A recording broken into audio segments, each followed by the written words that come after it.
Okay, I think we're going to go ahead and get started. Hopefully everybody can hear me. So first of all, thanks for attending this webinar and giving me an opportunity to speak with you guys today. My name is Barry Sowerwine. I'm a former sales executive / operator turned board member and go-to-market advisor. I've spent more than 30 years in the high-tech sales and sales leadership positions, primarily with emerging growth startups. I've always believed that sales is a unique blend of art and science. Science being the process you need to drive in order to increase the probability of a successful outcome.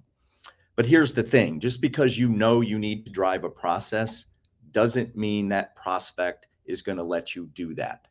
And that's where the art comes in. And the art, quite simply, from my perspective, is your ability as a sales professional to connect with other human beings on a meaningful and authentic level. The thing that has always perplexed me is our obsession with the process, the science. In some ways, I get it. I certainly understand the importance of process. It helps ensure we don't miss things. It provides structure. It helps ensure we're focusing resources appropriately. Yes, the science is a critical piece, but it's a piece that's going through radical transformation. AI and automation is forever changing where we will need to focus if we want to be successful in this new world of sales. Here's the headline. I believe the profession of sales is about to go through a massive transformation, a renaissance of sorts. In fact, I believe revenue operations and intelligence technologies are in many respects a catalyst for this transformation. I would like to spend the time we have together today sharing some of my learnings and beliefs, and if nothing else, maybe give you all something to think about. My sincere hope is that you get something out of this talk, however small it may be, that can help make you become better, that can help you improve.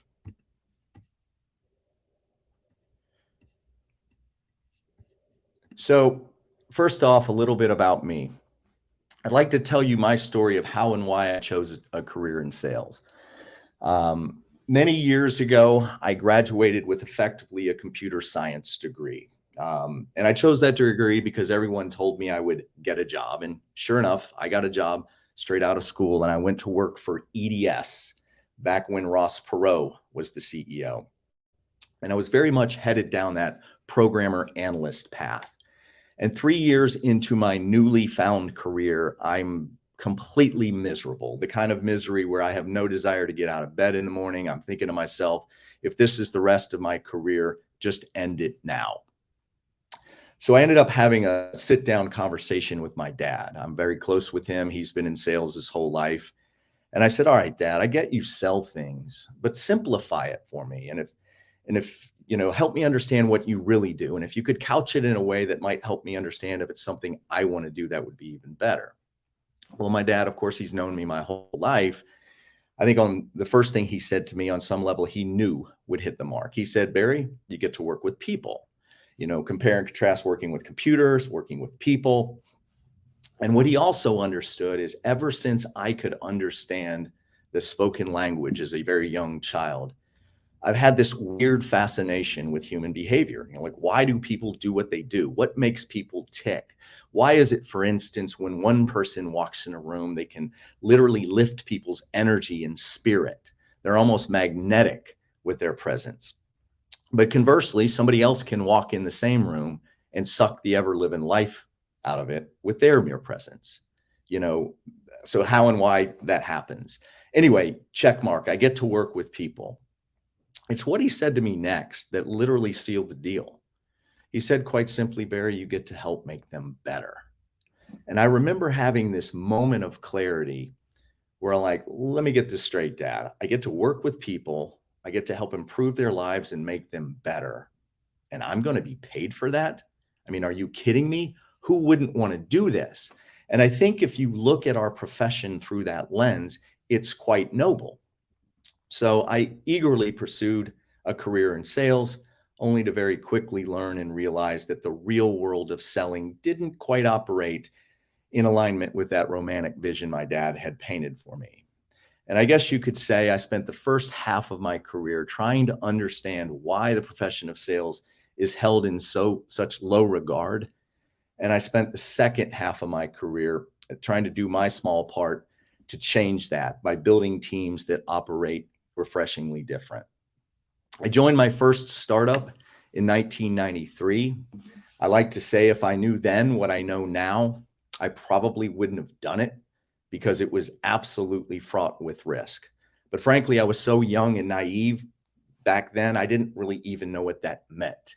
It looked like a good company, product. I liked the people, so I jumped in. And thank God I did, because it was this experience that showed me what I was meant to do, which is build companies. After the dot-com crash, I did join my last big company gig. I joined PeopleSoft, figuring that at least at the time, that was the safest route.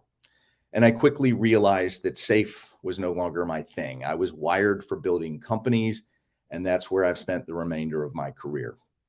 I've helped 4 companies go public, the most recent being Tableau Software, where I joined as employee number 92, helping them scale revenues from 18 million when I joined to 850 million over a 7-year period. Now, obviously, this was a very rewarding journey, but it's what I learned in the process that I'm most grateful for. Simply put, I learned and grew in ways I could have never fathomed. Today, I want to share some of my learnings as it relates to the art and science of sales. So let's jump in. I've come to believe that the profession of sales is a blend of art and science. As I mentioned, it's all about the what. Just because you know, basically, the science is the process you know you need to drive in order to increase the probability of a successful outcome. But just because you know you need to drive a process doesn't mean the prospect's going to let you do it. As I mentioned, that's where the art comes in. Netting it out, the science is about the what you need to do to be successful, and the art is about how you connect, how you actually do it. Knowing what to do is important for sure, but how you go about doing it will make all the difference, I think, in determining your success. A great simple example of leveraging the art is driving a sense of urgency, a la getting your prospects to buy on your timeline, typically at the end of a quarter. The artificial mechanisms we've been relying on for decades are working less and less. Why? Because it's manipulative and people don't like it. But if you've established a deep and meaningful connection with your prospects, if they love you, they will want to help you. I'm convinced in today's selling climate, the most successful way to drive timing is letting them know what it means to you personally. But if you mess up on the what, if you miss a step, it could cost you the deal for sure. But isn't the bigger risk execution on the human connection part, on the sales rep's ability to connect with the people he or she is selling to part? I've always believed that sales is a unique blend of both, that to be good, you had to equally nail the science and the art. The reality is that perspective is changing, in my opinion. Yes, the science matters, but computers and automation are leveling the playing field. In a way, the what you need to do to be successful is being commoditized. Running a tight process and adhering to a framework and methodology will only get you so far. It's how you connect with other human beings that will make the difference. I want to spend some time discussing this unique blend of art and science and why I believe the pendulum has swung too far to the science and why the future belongs to the art. But first, how did we get here? Why have we been so relentlessly obsessed and focused on the science in the process? I believe it all started back in the 1990s when books like solution selling, customer-centric selling, target account selling all came on the scene. Designed to advocate a tight adherence to process and methodology. The objective Teach and implement a framework that outlines and controls what the best salespeople do. If these steps and actions are what the best salespeople do to win deals, we need to get everyone to do the same things. And it was all in an effort to address the 80-20 rule. 80% of your results coming from 20% of your salespeople, right? How do we get everyone to perform at the same level? How do we get the 80% ineffective salespeople more productive? Interestingly enough, if you fast forward back in 2012, Sales Benchmark Index conducted some additional research. With all this relentless focus and obsession around the science and the process, surely after 30 years of this focus, we've had an impact to the 80-20 rule. What do you all think? Did we move the needle? Has the 80-20 rule changed? Why, yes, it has. It is now 87-13. It's gotten worse. Instead of more evenly distributed results, 87% of your results are now, on average, coming from 13% of your salespeople. To me, this is the most revealing insight. The focus on science and process has simply made the really good salespeople that much better.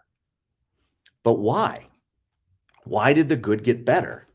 And why are the 13% so effective? I believe the good got better because they leveraged a framework that minimized human error. We're all human and we're going to make mistakes. We're going to miss things. The process and science helped these amazing salespeople identify gaps in their pursuit. It helped them know what to do to minimize risk and increase the probability of success. It provided guidance. Once these super sellers knew what to do and where to focus, success came down to how well they did it, how well they connected with other human beings, which is what set them apart to begin with. Human connection is where they excel. Of course they got better. It's kind of like a pilot's checklist. A pilot may have flown for 25 years, but they always reference a checklist before they take off and land, primarily to minimize human error. And I think the focus on structure, process, and science gave these great salespeople the framework they needed to just minimize human error. Since the beginning of compute, part of the objective has been the optimal division of labor between computers and humans, tapping into what each does best. Historically, however, there have been limits to what we could offload to computers. Well, with advances in AI, computers are getting significantly more intelligent, enabling us to offload more, especially the things that we're not good at, and frankly, the things that we don't like. We live in what is being called the intelligence era. Computers are finally able to do more things to make us better and more intelligent. It's no longer just about a system of record and a conformance to a process. It's helping us see things that we as human beings are just simply incapable of seeing. In fact, I just attended a curiosity camp with some of the most innovative thinkers in high tech. And I loved how one of the data science PhDs put it. Early iterations of AI were attempts to replicate what humans do. Now, AI is capable of doing things humans cannot do. We are now able to offload the science of sales to computers. Not only are they better at it, but it frees us up to focus on the things that are distinctly human.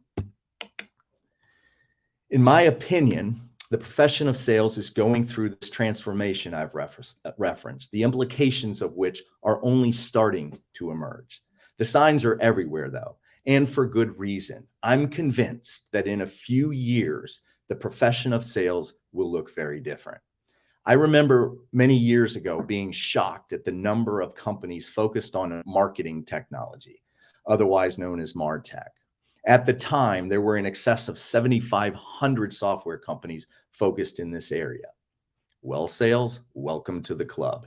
It's not 7,500 software companies at this point, but the list is growing rapidly.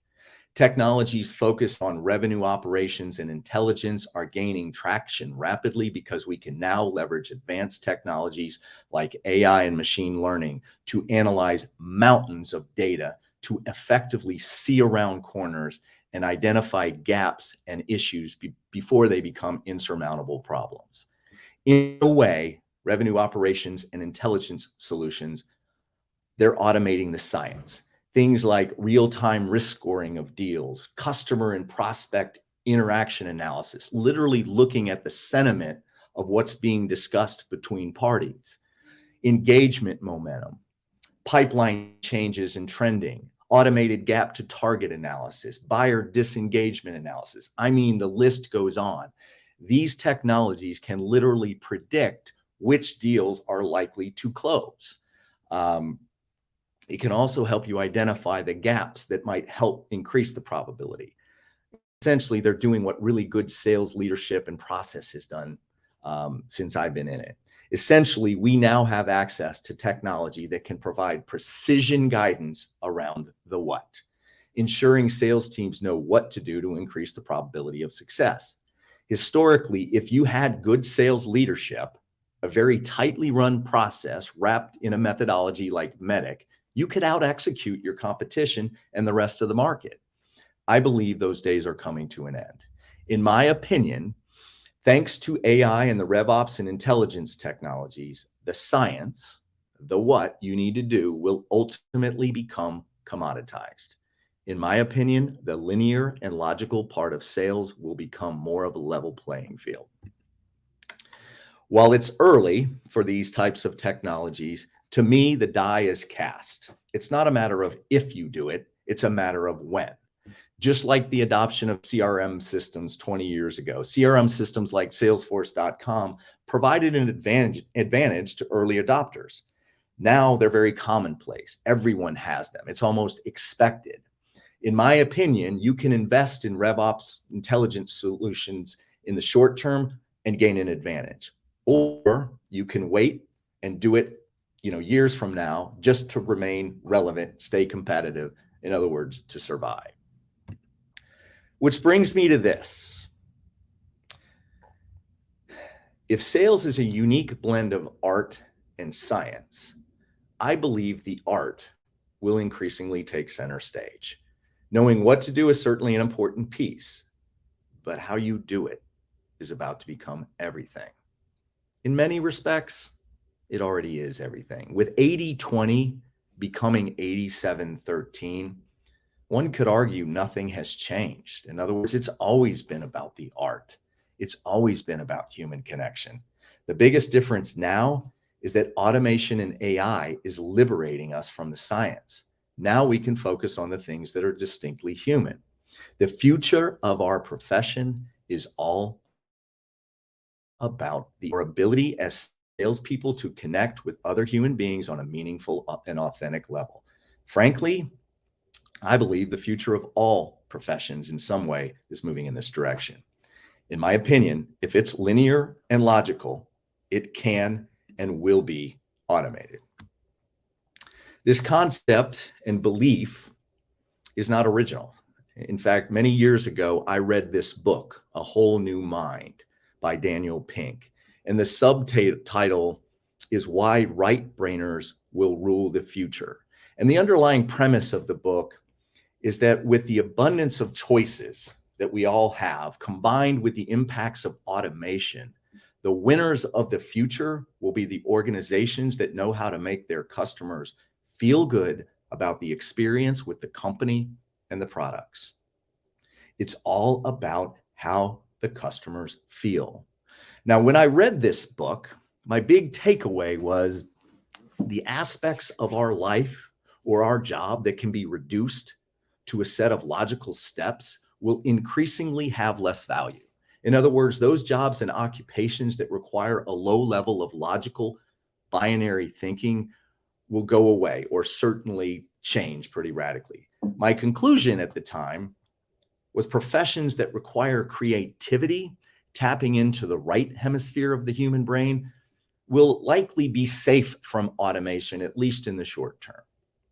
Until three weeks ago, I still believed this. I still believed that if the job function required creativity, humans had the advantage. Well, I was wrong. Not only was I wrong, I was completely stunned. A jaw dropping, fall out of your chair kind of stunned. So, what caused this? Well, I saw a demo of some technology that is about to radically change the digital graphical design and illustration landscape. Minimally, it's going to have a profound impact of it. I got a demo of the OpenAI DAL-E model. And with a simple text prompt, a user can type in descriptive text and the model will generate 10 completely original images.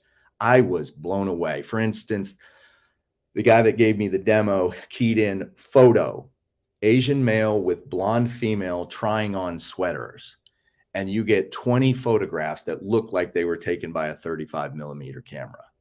Next was 3D mouse riding on an alligator. And what it returned was 10 different 3D images, some of them more cartoonish than others. I'm like, oh my God, these were all brand new creations that had never existed. Finally, he said, check this out. Photo, 1940s office in Tel Aviv. And the model provided 10 photographs of pictures you would swear were taken back in the 1940s. I was blown away, just like I've been blown away by other innovative AI. This experience, however, made me challenge all of my assumptions. If the new world allows us to offload the mind-numbing, repetitive things that we as humans don't like and aren't really good at to computers, freeing us up to focus on the things that are distinctly human, what are those things? What do we do with that knowledge? What are the things that are distinctly human, the things that cannot be automated? It's certainly an evolving list for me, but at the top of that list is human connection. Human connection, by definition, is something only humans can do, and it happens to be one of the most important things in life. I'm reminded of watching a TED Talk from Brené Brown many years ago. She spent her entire career studying shame and vulnerability, and she gave an extraordinarily compelling TED Talk. And this one sentence she said just still to this day reverberates with me, and I don't think truer words have been spoken. But she said, human connection gives meaning and purpose to life. And if you really think about it, without human connection, what would be the point? There's an old adage in the world of selling that to me precisely sums it up. People buy from people they like and trust. My question has always been, well, who are these people? Who are the people that we like and trust? And to answer that question, I want to tell you a little story. Many years ago, when I joined Tableau, probably for the first 2 or 3 years there, I had been strongly encouraged to attend speaker coaching, but I wanted nothing to do with it. And frankly, for about 3 years, I was able to avoid it. That is until I got scheduled to speak in front of 2,100 people. And they're like, Barry, you're doing it. So I reluctantly went and met with a guy named Richard Cleese. Now, he came from a Broadway drama sort of background. And I go in, I meet with him, and I'm like, all right, Richard, be completely transparent with you. I don't want to be here. And he's like, oh, really? Tell me why. I'm saying, well, I expect you want me to give you my talk, which I'm prepared to do.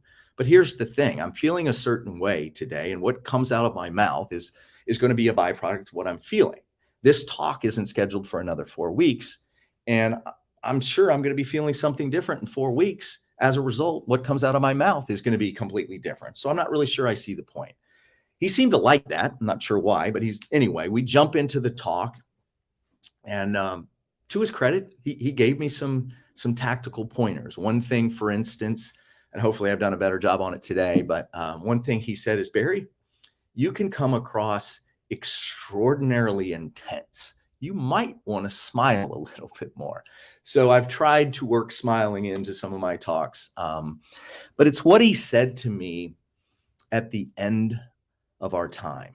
He said, you know, Barry, I work with a lot of executives like yourself, and I see a lot of common themes emerge. All of you guys are trying to come up with the perfect word choice, the perfect use of pauses and enunciation, stories, metaphors, etc. He said, and don't get me wrong, all of those things serve their purpose. But the thing that I've learned is the only thing that matters is how you make that audience feel. And I remember in that moment saying, oh my God, Richard, what you just said, as simple as it was, made this entire hour I spent with you so worth it, because I started thinking, whether it's an audience of one or an audience of 2,100, really the only thing that matters is how we make people feel. So when I ask the question, who are the people that we like and trust? I don't think it's more complicated than this. We like and trust the people that when we are around them, they make us feel good. It's so simple, but so elusive. This may be a little bit controversial, but I'm convinced if salespeople would go into sales calls with an intense focus on how they are making their prospects feel, being all in, being present, instead of going into the conversation with a me-focused agenda, I'm convinced we would see dramatic improvements to win rates. Why? Because they would be doing what the 13% are doing. Maya Angelou nailed it. People will forget what you said. People will forget what you did. But people will never forget how you made them feel. But why? Why are feelings so important? In a nutshell, feelings are what make us human. Feelings are what makes our prospects human as well. In fact, I believe our default mode of operating as human beings is we are feeling machines that just happen to think, not the other way around. Now, why is this important? When you boil the profession of sales down to its bare essence, we influence change, getting people to do something different, inspiring people to do something at all, to act. And I don't believe you have any capacity to change how somebody thinks, let alone behaves, until you first change how they feel. For instance, I'm convinced Tableau's product and a user's experience with that product changed how they felt. They went from feeling frustrated to trying to get Excel to do something it was never intended or designed to do, to a feeling of liberation and empowerment. They felt like there wasn't a data challenge they couldn't conquer as long as they had Tableau. And that feeling is what made them want to buy the product. When we would hit the inevitable exhaustion points on our journey building Tableau, Christian Chabot, the CEO, would tell us customer stories about the impact we were having on people's lives. Not the ROI we were driving, but rather the impact we were making. He changed how we felt. We went from feeling exhausted to feeling proud and energized, feeling a sense of purpose and meaning. A story I frequently shared with prospective customers was about my first customer conference with Tableau. This was back in 2010. There were only about 400 people attending the conference. Now there's like 30, 40,000 or some huge number. But back then it was a small enough group that we could have the conference in the same hotel I was staying in. And I remember getting all ready to go down to the conference room floor. I get in the elevator. I think we stopped on floor 15 or 16. And this small petite lady gets on, and I could see that she was checking out my name tag. And she said, "You work for Tableau?" And I proudly said, "Yes, ma'am, I do." And then things got weird. I mean, she looked at me with an intensity and she's like, "Do you know you work for the best software company?" And she's like pointing at me, and we're in this elevator. I'm like, man, this is really weird. And I looked at her and I said, "Well, I'd like to think so, ma'am, but why do you say that?" And she stopped. I'm convinced she teared up. And she looked at me with all sincerity and said, Tableau gave me my life back. I used to be at the office until 9 or 10 o'clock at night, literally in Excel hell. And now, because of Tableau, I get to go to my son's soccer games. Here's my big learning. To move somebody, you must affect them emotionally. Reason and logic doesn't move people. Feelings do. This learning, in fact, is backed by neuroscience. While I know this is an oversimplification of the human brain, you have the neocortex, which is responsible for your executive function, the linear and logical aspects of what you do. It's also where language emanates. The limbic system part of your brain controls all human emotion, all human behavior and decision-making. And the interesting thing about the limbic system, it has no capacity for language. You must affect people emotionally to register with the part of the brain that drives human behavior. Emotions are the super fuel for progress, the energy that inspires us to be our best and do our best. I mean, think about it. When we're stoked, excited, furious, determined, in love, bursting with joy or ambition, when we feel, we do, and we do with conviction. If you come to believe, as I do, that the future of sales belongs to the artists, the creatives, the people that know how to connect with other human beings on a meaningful and authentic level, well, what do? Essentially, the question I am posing is, how do you become a better person, a better human being, the type of person people want to be around? How do you connect with other human beings? I believe to be successful in sales in the future, and perhaps it's always been this way, you must, number one, become a student of your profession, the market you serve, and the people in it. You have to understand the world they live in better than they do. And secondly, and the thing that's going to take on increasingly more importance, you have to become a student of human behavior and how you make others feel. In a way, you need to become a student of human connection. Now, I have a lot of ideas on the subject, as this is an area that I'm, as you can probably tell, extraordinarily passionate about. Things like, what is the language of emotion? Vulnerability and authenticity. For instance, vulnerability has always been associated with weakness. But I would argue vulnerability is the ultimate manifestation of confidence. Only very confident people have the courage to take off their mask and get real with other human beings, potentially opening themselves up to ridicule and judgment. The elements of persuasion, messaging, and positioning that connects and affects, what I call the problem alternative solution framework, negotiating. The list goes on. Obviously, we don't have time to cover any of it. My objective today was simply awareness. Awareness that the profession of sales is about to go through a massive transformation.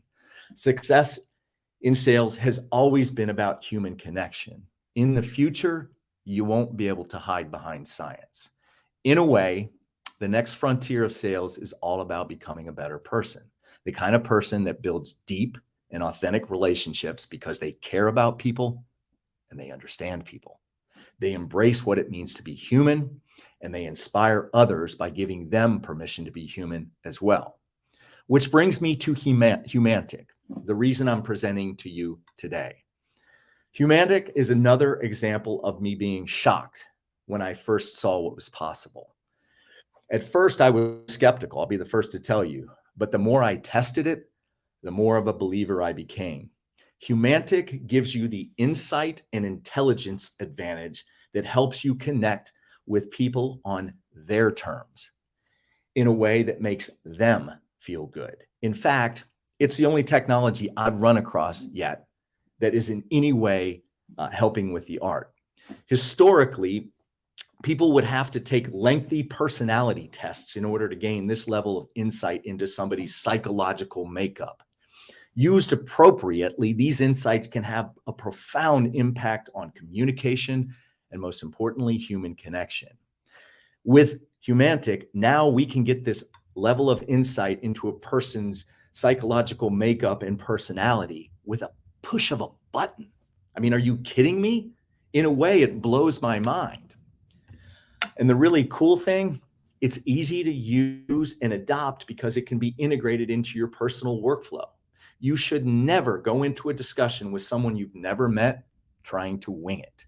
Why would you when you have access to technology that can guide you and make you a better human being because you are meeting people on their terms where they want to meet? Another aspect of Humantic that I find very intriguing is targeting. By understanding the makeup and personalities of your biggest champions, the people that were early adopters of your technology, you can begin to identify trends around what are the types of personalities that have a higher propensity to buy our type of technology. Instead of, praying and spraying and send it to everybody, send it to the people that fit the profile of high propensity to buy. Anyway, I want to tell you one more story that captures the essence of what I'm trying to convey and why I believe this technology is so essential. Many years ago, I had a leader on my team. To protect the innocent, we'll call him Jack for the sake of my story. Well, I had received some feedback from members of Jack's team that he was consistently demoralizing his people and generally pissing them off. Now, deep down, I knew he was a good person and I knew he cared about his people. He was just moving too fast and ignoring the fact that they were human with their own set of hopes, dreams, and aspirations. So I had to give him some negative constructive feedback. We had to have some coaching sessions. And to his credit, I received overwhelmingly positive feedback about his improvement. His people noticed a dramatic change in his behavior. We'll fast forward to his performance review at the end of the year. And I'll never forget what he said. He said, Barry, first off, I want to thank you for the guidance and coaching. I believe I've come a long way in my ability to treat people the way I would want to be treated. And I said, yeah, Jack, actually, I would agree with you. The feedback from your team has been very positive. I agree. You have started treating people the way you would want to be treated. The next step on your journey as a leader is to start treating them the way they want to be treated. And that's going to take some work. That's going to take getting inside their heads and understanding them as a human being. What motivates them? What demoralizes them? There is no one size fits all approach when it comes to people. People don't see the world the way it is. People see the world the way they are. When it comes to human connection and success in sales, it's all about how you make others feel. We are, after all, feeling machines that just happen to think. It's really that simple. People buy from people they like and trust. Nothing, and I mean nothing, is more important than human connection. It's what the 13% have always known. To me, you are engaging in sales malpractice if you don't give yourself every advantage. If you want to get good at life and sales, get good at understanding human behavior. Get good with people. It's not about you. It's about them. And if it's about them, don't wing it. Treat them the way they want to be treated. Thank you. I appreciate you taking the time to listen to me today.